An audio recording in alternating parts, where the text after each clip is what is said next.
If you're a facilities manager at a university, you know students rely on the cafeteria for breakfast, lunch, dinner, and the occasional late-night snack. So when a dishwasher breaks down and dirty plates pile up, the mess hall can turn messy in the blink of an eye. Enter Grainger. With over 1 million industrial-grade products and fast delivery, the product you need now is never far away. So you can turn that dishwasher back into a lean, clean washing machine. Call, click Grainger.com, or just stop by. Grainger, for the ones who get it done. Well, hello there, everybody. It's time for Astronomy Daily again with Steve and Hallie on the 13th of January, 2025. Astronomy Daily, the podcast, with your host, Steve Dunkley. Yes, g'day everyone, and welcome back to Astronomy Daily for the new year, 2025. Gee, it's gone by, hasn't it? The 2024 just flew by, and there's a lot of things going on in the world. I know we've all been glued to the news. It seems like a completely different planet than the one we left only a few weeks ago, doesn't it? It just doesn't seem to sit still, not for anybody. So to help me navigate the more familiar world of my tiny little studio here in Newcastle, Australia, please welcome for the very first time this year my AI pal, who's fun to be with. Hey Hallie, how you going? Hi, they're my favorite human. So you made it through the holidays unscathed? Oh yes, Hallie. Well, I was very relaxed for the most part, just hung about with my family and, well, overdoing Christmas dinner, of course. Oh dear. And then there was Boxing Day dinner, you know. A repeat performance? Oh, and then the inevitable fridge full of leftovers. You can't ignore that. I'll never know the joy of Christmas dinner. Yes, I often wonder what it's like being a free-form, free-roaming, high-tech intelligence. But I loved the Sydney fireworks on New Year's Eve again. Oh yes, magnificent. It is still the best in the world. Oh, Hallie, you'll get no argument from me on that one. My family watched the two sessions, the 9 o'clock fireworks and the midnight fireworks. Yes, we're fans. Have you caught up with sleep? Sleep? What's sleep? You look like you need another holiday already. Well, before that sounds like too much of a great idea. Don't tempt me, Hallie, but let's get this episode off the ground first, shall we? Why don't we just launch right into it? Sounds terrific. Welcome back, everyone. Here we go.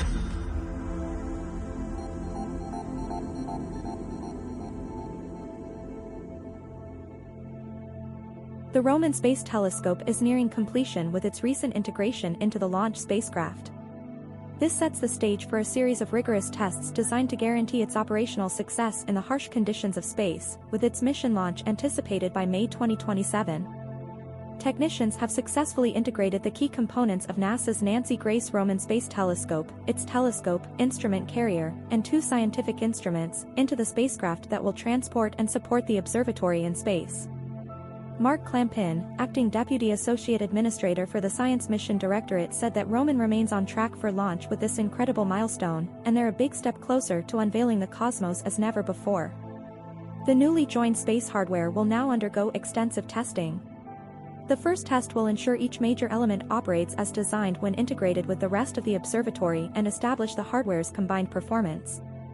Then environmental tests will subject the payload to the electromagnetic, vibration, and thermal vacuum environments it will experience during launch and on-orbit operations. These tests will ensure the hardware and the launch vehicle will not interfere with each other when operating, verify the communications antennas won't create electromagnetic interference with other observatory hardware, shake the assembly to make sure it will survive extreme vibration during launch, assess its performance across its expected range of operating temperatures, and make sure the instruments and mirrors are properly optically aligned. Meanwhile, Roman's deployable aperture cover will be integrated with the outer barrel assembly, and then the solar panels will be added before spring.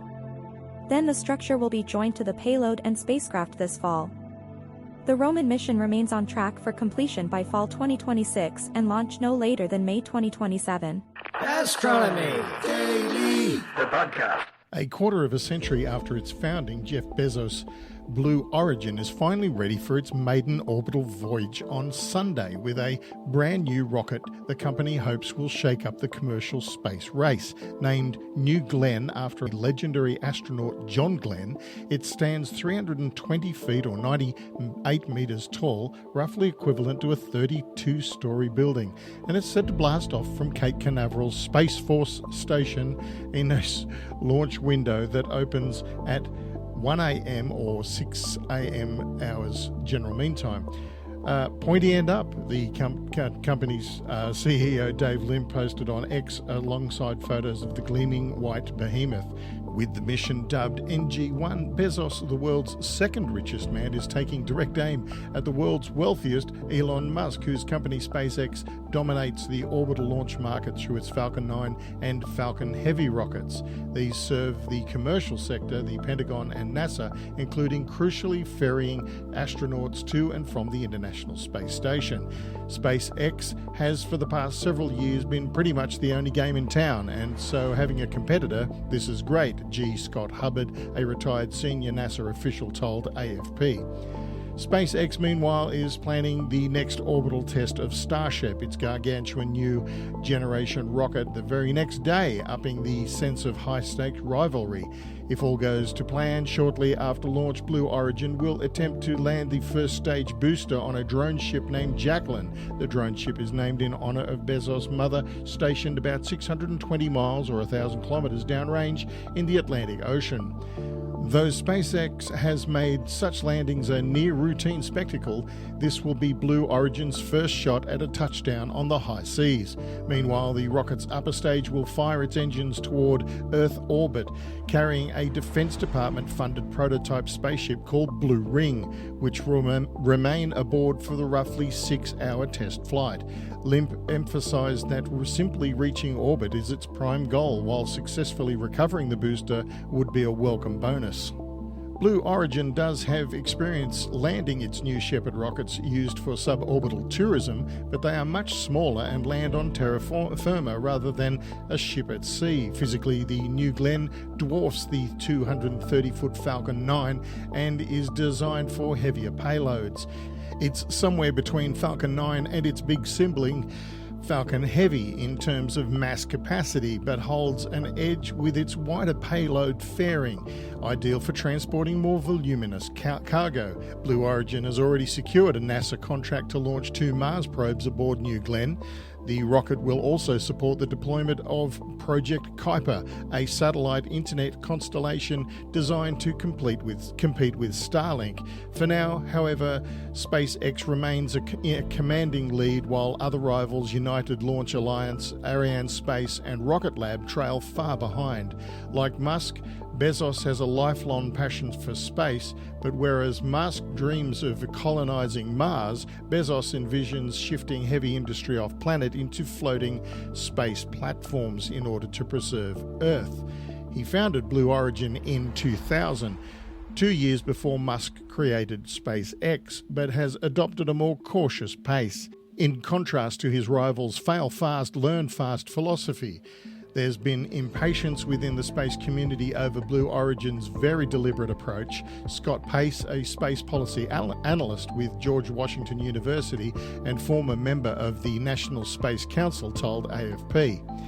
If New Glenn succeeds, Pace added, it will give the US government dissimilar redundancy backup if one system fails. A valuable thing.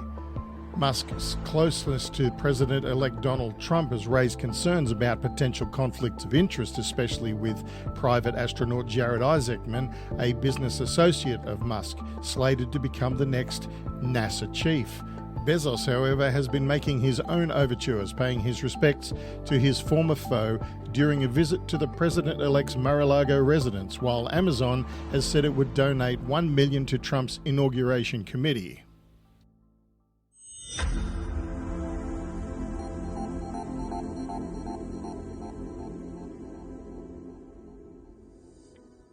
Thank you for joining us for this Monday edition of Astronomy Daily, where we offer just a few stories from the now famous Astronomy Daily newsletter, which you can receive in your email every day, just like Hallie and I do. And to do that, just visit our URL, astronomydaily.io, and place your email address in the slot provided. Just like that, you'll be receiving all the latest news about science, space science, and astronomy from around the world as it's happening. And not only that, you can interact with us by visiting at Astro Daily Pod on X, or at our new Facebook page, which is, of course, Astronomy Daily on Facebook. See you there. Astronomy Daily with Steve and Hallie. Space science, and astronomy. The Expedition 72 crew spent the week aboard the International Space Station preparing for upcoming spacewalks to service scientific equipment and station hardware. Alongside these preparations, the crew continued vital biotechnology and human research aimed at improving health both on Earth and in space. 2 spacewalks are planned for January 16 and January 23. These missions will focus on maintaining astrophysics research equipment, upgrading advanced communication systems, and investigating potential microbial life on the station's exterior. The first spacewalk will feature NASA astronauts Nick Hague and Suni Williams, who are scheduled to spend approximately 6.5 hours addressing multiple tasks. These include repairing a light leak on the NICER X-ray telescope, preparing the alpha magnetic spectrometer for future upgrades, and replacing key orientation and navigation equipment. On Friday, Hague and Williams reviewed procedures with NASA flight engineers Don Pettit and Butch Wilmore while consulting with engineers on the ground. The second spacewalk, involving 2 astronauts yet to be announced, will involve exiting the station's Quest airlock to replace an antenna assembly, search for microbes outside the ISS, and conduct a systems check on the Canadarm2 robotic arm. Both spacewalks are set to begin at approximately 7 a.m. Eastern Time, with NASA Plus providing live coverage starting at 5:30 a.m. Hague began his day on Friday, January 10, processing samples of microalgae that may be able to produce food to sustain crews and oxygen to support spacecraft life support systems. Next, he downloaded his health data collected for analysis after he jogged on the Colbert treadmill and worked out on the advanced resistive exercise device. The other 3 NASA astronauts, including Commander Williams and flight engineers Pettit and Wilmore, spent the first half of their day on a variety of orbital maintenance. Williams checked out components on a fluorescence biology microscope while Pettit and Hague serviced electronics, plumbing, and life support systems. Working in the station's Roscosmos segment, cosmonauts Alexei Ovchinin and Ivan Vanner took turns exploring how a crew member living in weightlessness uses vision to adapt their sense of balance and orientation. Flight engineer Alexander Gorbanov inspected piloting and navigation gear throughout his shift on Friday. It's a new year on the ISS and business as usual. Roger that, Control. We're listening to Astronomy Daily, the podcast. Australian launch vehicle startup Gilmour Space has received a licence for its first orbital launch, which could take place before the end of the year. Now, this was reported in December, so I don't think we've actually seen that launch, but great to see my countrymen joining in the space race. The company announced on November 5, that it received a launch permit from the Australian Space Agency for the first flight of its Eris small launch vehicle from a site in northern Queensland called Bowen Orbital Spaceport. The licence was the final hurdle for the launch. With its green light, we will soon attempt the first orbital test of an Australian-made rocket from Australian soil, Adam Gilmour, Chief Executive of Gilmour Space, said in a statement. The company announced the licence came with a number of conditions that must be met before the launch and requires a 30-day notification period before the launch. Our team is assessing the conditions of the permit and will advise on the anticipated launch date for Eris Test Flight 1 in coming weeks, Gilmour said. Company spokesman Michelle Gilmour, I wonder if that's a relation, told Space News that the conditions included the licence appear fairly standard and include approvals for airspace closures, of course, needed for the launch, and documentation of final system checks and tests before the launch. Speaking in November, she said the 30-day notification period means the earliest Gilmour Space could attempt launch would be early December. She said the goal is to launch this year, but of course we recognise that the holiday period will present logistical challenges to our team, including travel and accommodations at the launch site. If December launch isn't feasible, then we will be back in early January. Gilmour Space received a permit for the spaceport itself in March and at the time was preparing for a launch as early as May. However, the company ran into licensing delays and they were not resolved until now. Michelle Gilmour said that it was possible that the Australian Space Agency underestimated the time and resources, that's a quote, needed to evaluate the licence application, particularly given the small size of the agency. Ultimately, our priority, she says, shared by by the agency is for a safe and successful launch, taking the extra time to ensure that they are fully confident in our vehicle, flight path and safety measures would therefore come first, even above the launch schedule itself. The company continued launch preparations while awaiting the license, and that include a wet dress rehearsal in September where the rocket was fueled and went through the countdown that stopped 10 seconds before liftoff. That allowed engineers to troubleshoot any issues with the rocket and ground systems, such as 2 faulty valves that needed to be replaced and minor software modifications. Eris is a 3-stage vehicle designed to place up to 215 kilograms into a 500-kilometre sun-synchronous orbit and 305 kilograms into a 500-kilometre equatorial orbit. It uses hybrid engines with a liquid oxidizer and solid fuel in the first 2 stages and a liquid propellant engine in the upper stage. And the company raised 55 million Australian in a D-Series round in February, and the company raised more than 140 million Australian to date. Adam Gilmore himself says the company has the financial resources for 3 launches and is planning a great party if they can get into orbit successfully. That sounds great. I love it when Aussies do great things. Go Aussie. And even as I sit here, Hallie has just handed me an update, and Gilmore Space Technologies have updated their website, and it looks like late January is the target zone for launch of the Aerospace rocket for Gilmore. Looking forward to that. Really looking forward to that. You're listening to Astronomy Daily, the podcast with Steve Dunkley. In December 2024, 5 CubeSats were released into Earth's orbit from the International Space Station, marking a significant milestone for space innovation. Among these satellites was LignoSat, an experimental wooden satellite developed by the Japanese Aerospace Exploration Agency, JAXA. This unique project explores the feasibility of using wood as a sustainable material for spacecraft construction. Before LignoSat's deployment, an experiment aboard the ISS tested 3 species of wood in the harsh space environment. Researchers assessed their durability and performance to identify the most suitable option for the satellite's construction. Hinoki magnolia wood was ultimately selected due to its resilience, and the satellite's panels were crafted using a traditional Japanese wood joinery technique. Equipped with sensors, LignoSat is designed to measure various environmental effects on its wooden structure. These include strain, temperature fluctuations, and exposure to space radiation. The satellite also features instrumentation to monitor geomagnetic levels, evaluating whether Earth's magnetic field can penetrate the wooden body and impact the satellite's systems. The data collected will provide critical insights into the viability of wood in space applications. This research could pave the way for innovative and eco-friendly approaches to satellite manufacturing, potentially reducing reliance on conventional materials that have a larger environmental footprint.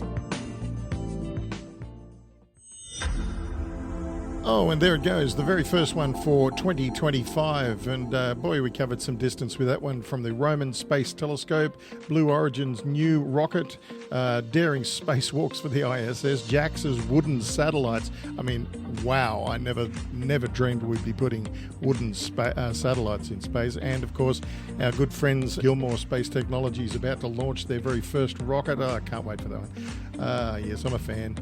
So, yeah, that was fantastic. And thank you, everybody, for sticking with us for Astronomy Daily. And welcome back to everybody for a new year. So thanks for staying on board with us, and I hope you enjoyed those few stories we brought you from the now famous Astronomy Daily newsletter. And just remember, in the middle of the show, I told you how you can get that in your email every single day. Fantastic stuff. And we will be back again next Monday, but don't forget my cousin Anna is going to take you through the week with her sweet episodes until we meet again. Good call, Hallie. And that's all from the Aussie studio today. Cheerio, everybody. Bye.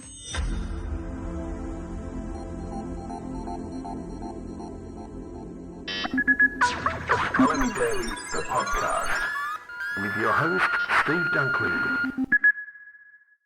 You really do look like you need a holiday. You should get some rest. Oh, come on, Hallie. It's the first episode. Give me a break. Well, someone has to tell you.